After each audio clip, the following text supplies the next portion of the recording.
Even though I used a fuel stabilizer with the last fill up in 2009, it only keeps the gas fresh for 24 months, not 13 years.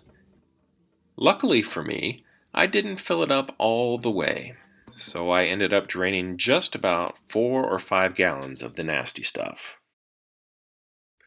Looking at the fuel with light shining through from behind, it doesn't seem too bad.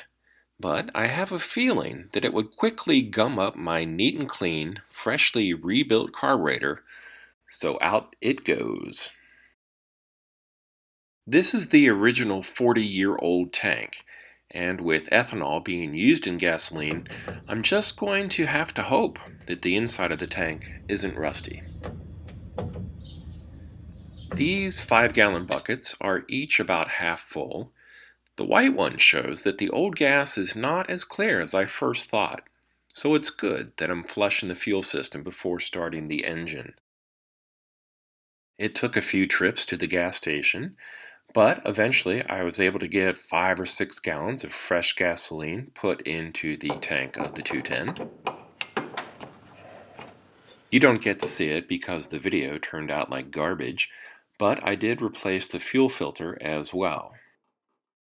A trip to Walmart provided me with a new battery for only $58, and after a few connections, I'm almost ready to give this engine a try. I'm pretty nervous, but hopeful.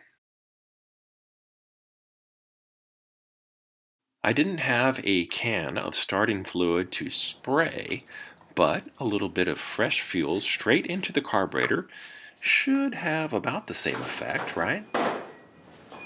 It's probably safe. I've seen people do it on TV.